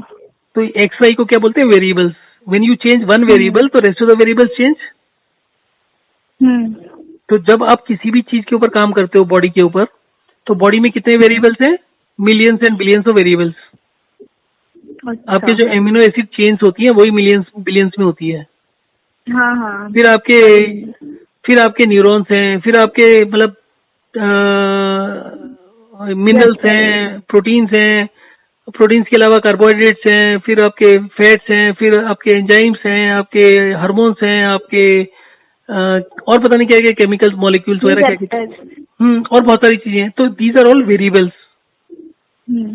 अब अगर आपके पास 128 वेरिएबल हो, हाँ, तो 128 वेरिएबल से कितने परमुटेशंस बन जाती हैं, कितनी पॉसिबिलिटीज बन जाती हैं। हाँ, उसकी जो पॉसिबिलिटीज बनती हैं, अभी तो आपको 2 40 बताया था, इसकी जो पॉसिबिलिटी 128 बिट एनक्रिप्शन बोलते हैं ना कंप्यूटर की। हाँ, आजकल 256 वाले आते हैं, पहले 128 वाले आते थे। तो जो 128 बिट की वो होती है, क्या बोलते हैं उसको, एनक्रिप्शन होती है, उसके अंदर जो परमुटेशन पॉसिबल होते हैं, नंबर्स कितने कितने नंबर्स हो सकते हैं, तो that is 10 raised to the power 214 into 3 point something। अब 2 raised to the power, और यहाँ पर हम 10 raised to the power 214 की बात कर रहे हैं। तो अगर हम एक एक परमुटेशन को, एक एक पॉसिबिलिटी को चेक करने लगे, तो आने वाले billions and billions and billions, 17 बारी बिलियन लगाओ ना, बिलियन की 17 पावर, तो भी नहीं हम कर सकते उसको। तो आने वाले मतलब कभी आप सोच भी नहीं सकते कि आप उन इक्वेशंस को सॉल्व कर सकते हो। And that is the reason कि इसके ऊपर काम करना ही, रिसर्च करना ही बेवकूफी है। क्योंकि आपको क्या बोला जाता है कि आप 2 वेरिएबल पर काम करो, 2 वेरिएबल पर काम करके क्या होगा। अभी जैसे अब जो रिसर्च करते हैं ना, अब इसमें मैथमेटिकल मॉडलिंग भी एक सब्जेक्ट होता है। मैथमेटिकल मॉडलिंग में क्या करते हैं कि कोई रिसर्च हुई, उसका रिजल्ट निकला, उसका रिजल्ट निकला कि भैया अगर हम सोडियम को ऐसे ऐसे चेंज करते हैं तो ये वेरिएबल में चेंजेस आती हैं। तो उसके लिए मैथमेटिकल मॉडल्स बनाए जाते हैं, फिर उसको साइमुलेट किया जाता है कंप्यूटर के अंदर। तो जब आप 5-6 को लेकर चलते हो ना, तो उसको कंप्यूटर 15-20 सेकंड में प्रोसेस करके निकाल देता है उसका रिजल्ट। तो जो रिसर्च कर रहे थे, जो मैथमेटिकल मॉडलिंग करते थे ना, मैंने उनको बोला कभी इसको ना 25-30 वेरिएबल लेके देखना। जब तुम 25-30 वेरिएबल लोगे तो ये कंप्यूटर हैंग कर जाएगा कुछ दिनों के लिए। और अगर तुमने 128 वेरिएबल उसमें डाल दिए, तो आने वाली पुश्तों तक वो कंप्यूटर दोबारा से चलेगा नहीं। तो इसलिए the possibility of any research leading to anything useful in life is 0। तो this is all eyewash. तो इसलिए जो रियलिटी है, हमें सिर्फ और सिर्फ कोशिश करनी चाहिए to understand the working of our body. Beyond that it is all fake. तो जो मैं इसलिए कह रहा हूँ ना, जो मतलब why I am saying medical science and all this is useless, because nobody is talking. अब एक आदमी रिसर्च कर रहा है, 3 साल हो गए करते करते मैथमेटिकल मॉडलिंग, उसको नहीं मालूम। एंड उसको जब ये बताया तो the person had to confirm with the boss, मतलब जो इनका रिसर्च का क्या होता है, गाइड होता है, तो उससे कंफर्म किया। उसने कहा हाँ इसलिए तो हम कम लेते हैं वेरिएबल्स। तो आपने वेरिएबल लेके 4 स्टडी करी, 4 स्टडी के बाद उनको कंबाइन भी तो करना है। जब जिस दिन कंबाइन करोगे नथिंग विल वर्क। और उसमें सारे के सारे वेरिएबल्स जो होते हैं, जितनी भी चीजें होती हैं, उसको एज्यूम कर लेते हैं कांस्टेंट, जबकि वो कांस्टेंट होते नहीं। तो उससे क्या रिजल्ट निकाल के, वो खेल तमाशा हो रहा है, टाइम पास हो रहा है। और हर थोड़े दिनों के अंदर कोई नई चीज, ड्रग को डेवलप करके उसको मार्केट में फेंक देते हैं। 3 साल बाद कहते हैं जी इससे तो बहुत बीमारी है, इसको बंद कर दो। अभी जो वैक्सीन की बात हो रही है, आपको पता है वैक्सीन कैसे बनती है? नहीं। Vaccine itself is a very very controversial subject. जितने इंटेलेक्चुअल बड़े समझदार लोग हैं वो बोलते हैं वैक्सीन इज हार्मफुल। जो बॉडी में जो पैथोजन होता है उसी को यूज करके बनती है। हाँ, तो उसको यूज करके बनती है। तो मतलब आप एक आदमी को वैक्सीन दे रहे हो, उस हेल्दी वैक्सीन तो उसी समय दी जाती है, पैदा होते ही दे देते हैं बच्चों को। ताकि वो एंटीबॉडी बना ले उसकी। हाँ, पर एंटीबॉडी बनने का मतलब है कि आपने उसकी बॉडी के अंदर एक वायरस तो इंट्रोड्यूस कर दिया ना, बैक्टीरिया तो इंट्रोड्यूस कर दिया। हाँ तो हाँ आपने उसको माइल्ड लो डोज पर इंट्रोड्यूस किया और उसकी हाँ बॉडी ने एंटीबॉडी बनानी शुरू कर दी, जबकि उसको वो प्रॉब्लम थी नहीं। जब उसको वो वैक्सीन हाँ दिया गया तो उसको तो कोई प्रॉब्लम नहीं थी ना बच्चे को। फ्यूचर से हाँ प्रोटेक्ट करने के लिए आपने उसको एक वो दे दिया लो डोज, और उस लो डोज का उसने एंटीबॉडी बनानी शुरू कर दी। धीरे हाँ, वो धीरे नंबर ऑफ तो वैक्सीन विल जैसे कीप इंक्रीजिंग, और जितना आप हाँ वैक्सीन दोगे उससे होगा क्या, तो body will be busy in making antibodies for things which are not there.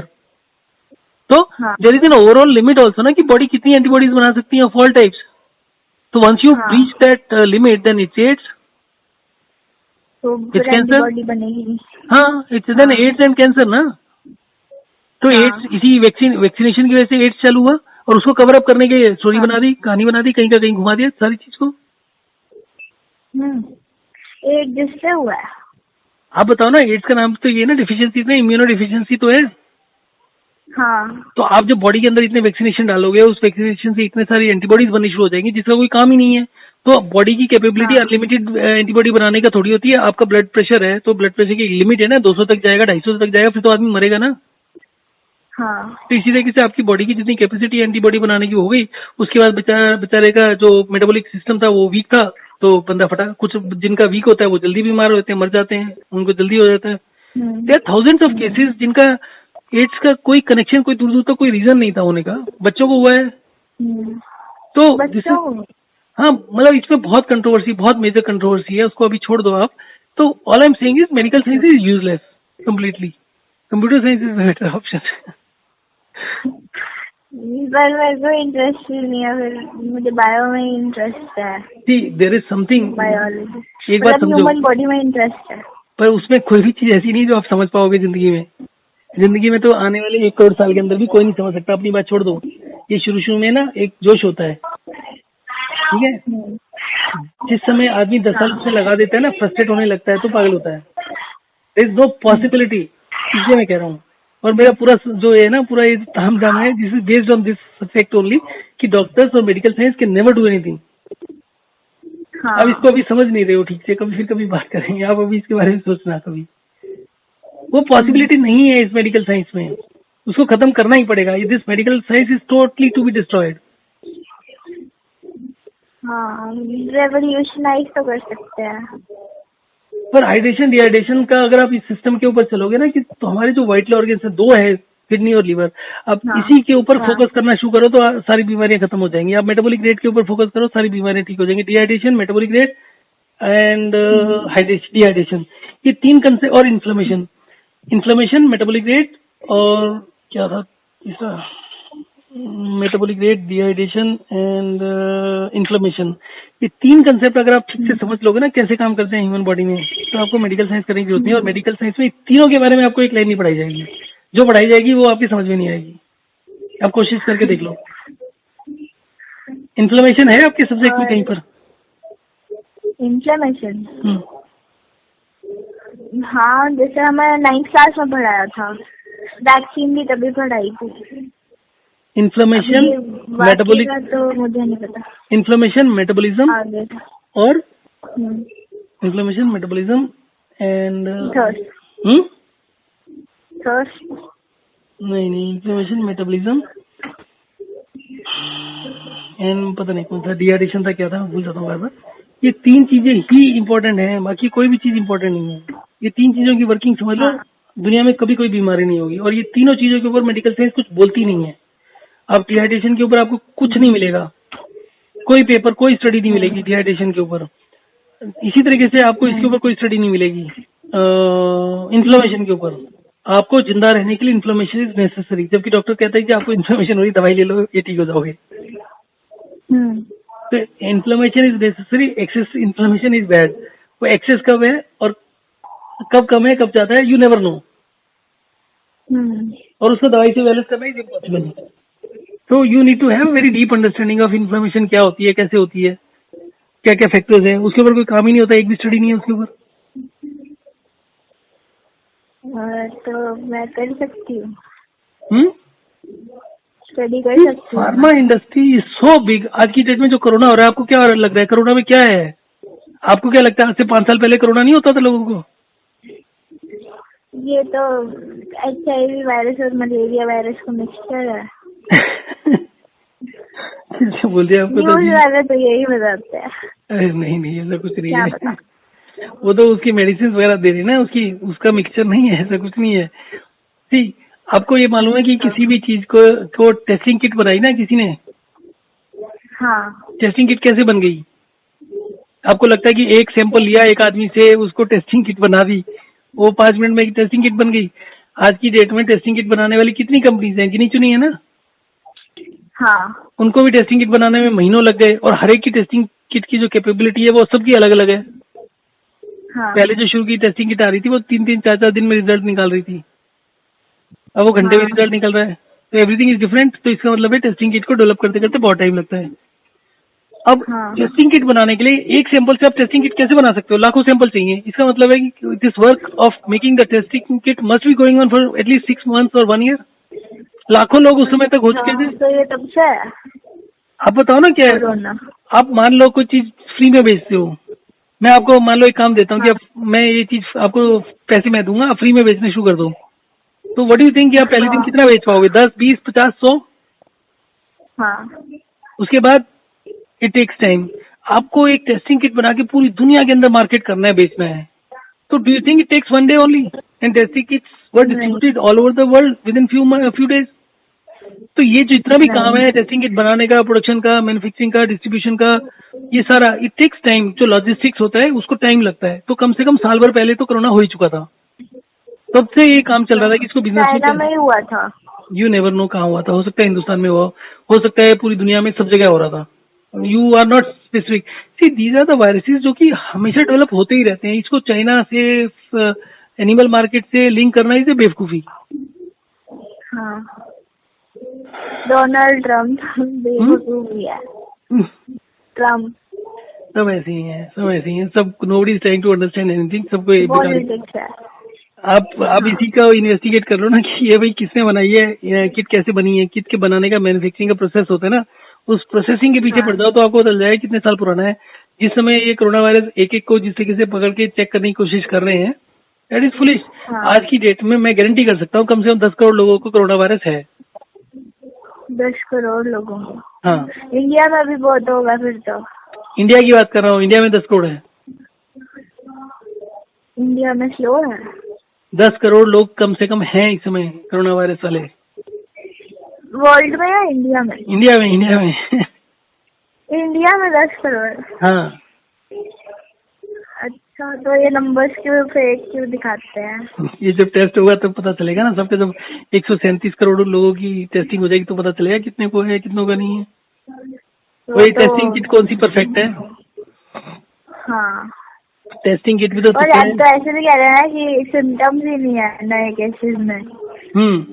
ऐसा हो सकता है? हाँ, क्यों नहीं। एक आदमी देखो, सबसे पहली बात तो जो अब इसमें आपको बताता हूँ, मैं आपको कोल्ड एंड कफ जो होता है ना, वो ज्यादा पानी पीने की वजह से होता है। ठीक है। अब ये क्या करते हैं कि ये पूरे के पूरे टीवी के ऊपर सब जगह मीडिया में क्या है, अभी थोड़ी 15-15 मिनट बाद गर्म पानी पीते रहो। जितना ज्यादा पानी पियोगे उतना मुंह सूखेगा, उतना कोल्ड एंड कफ बढ़ेगा। जितना गर्म पानी पियोगे उतना आपका लंग्स डाउन होंगे, खराब होंगे। अब उसके बाद जो आदमी थोड़ा सा बीमार होता है उसको ले जाते हैं वेंटिलेटर पर डालते हैं। वेंटिलेटर पर डालने से पहले उसको ऑक्सीजन लगाते हैं।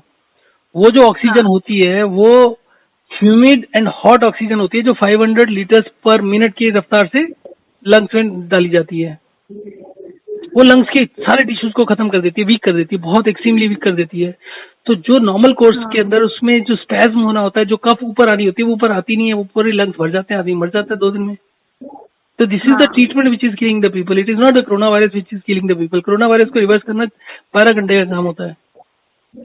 12 घंटे? वायरस को बॉडी से एलिमिनेट करना। What is virus? और non cellular non cellular, it is part of the DNA and RNA. हाँ, ये आप कंप्यूटर, अगर आपने कभी पढ़ा हुआ है, कंप्यूटर के अंदर प्रोग्राम होता है, एक सब प्रोग्राम होता है। दिस इज स्मॉलर प्रोग्राम, सब प्रोग्राम होता है। हाँ वो कुछ प्रॉब्लम्स क्रिएट करता है। तो बॉडी को उसको हाँ रेजिस्ट करने के लिए एक प्रोग्राम डालना पड़ता है, जिसको आप कहते हैं ना, जैसे प्रोग्राम अपडेशन आता है, आपके एप्स का अपडेशन आता है, उसी हाँ तरीके से है। तो थोड़े दिन अंदर रहेगा तो बॉडी अपने आप उसका डिफेंस सिस्टम बना के चालू कर देती है। उसके बाद उसकी अच्छा इम्यूनिटी आ जाती है, जिस तरीके से वैक्सीनेशन काम करती है उसी तरीके से किसी भी आदमी की बॉडी के अंदर कोई भी वायरस जाएगा तो अपने आप से इम्यूनिटी पैदा कर लेता है 2-4 दिन में। प्रॉब्लम सिर्फ उनको हो रही है जो ऑलरेडी तो 60 मतलब साल ये से ऊपर है। जो मतलब जो लोग जिनकी डेथ हो रही है उनको वो उनकी बॉडी क्यों नहीं रिवर्स कर पा रही? Because they have very very low metabolic rate. वो 60 साल 70 साल से ऊपर है, उनको डायबिटीज, ब्लड प्रेशर, हार्ट की बीमारी, स्ट्रोक, बहुत सारी बीमारियां हैं उनको। जो आदमी हेल्दी है वो नहीं मर रहे, जो हेल्दी है हाँ उनको तो पता भी नहीं चलता, वो तो चलते वो तो फिरते ठीक घूमते हो रहते रहे हैं। हैं। हाँ, उनको कोई प्रॉब्लम ठीक है, उनको पता नहीं चलता कि हमें है भी कुछ। अच्छा ऐसे तो बहुत कम लोग हैं क्या कैसे? बहुत लोग हैं। जिनका मेटाबॉलिक रेट सही हो।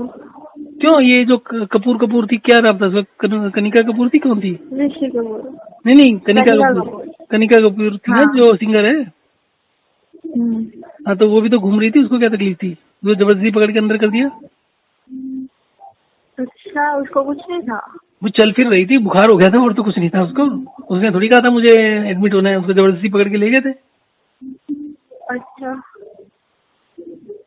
वो तो ठीक भी हो गई ना। हाँ, ठीक होने के लिए उसको बहुत वेट करना पड़ा, और ठीक होने से पहले ये 2 टेस्ट करते हैं उसको। जब उसको डिक्लेयर करना होता है हाँ उसको कोरोना वायरस है तो एक टेस्ट होता है, जब उसको डिक्लेयर करना होता है कि ये ठीक है तो उसको 2 टेस्ट करके ठीक करते हैं, क्योंकि वो कहते हैं टेस्ट रिलायबल नहीं है। हाँ अच्छा टेस्ट रिलायबल नहीं है, इसलिए 2 बारी टेस्ट करते हैं। और किसी को कोरोना वायरस है नहीं है तो एक बारी में करके बता देते हैं जी है जी इसको, उसको 2 बार नहीं करते। अच्छा तब बहुत ही कंट्रोवर्सीज है, पॉलिटिक्स है और कुछ नहीं है। तो ये लॉकडाउन ऐसे ही कर रहे हैं फिर? हाँ, और क्या, ये तो टाइम पास है। ये तो पता नहीं, पॉलिटिकली कुछ गेम होगा, कुछ इकोनॉमिकल गेम होगा, कुछ ना कुछ कंट्रोल, कुछ ना कुछ कैलकुलेशंस होंगी इसकी।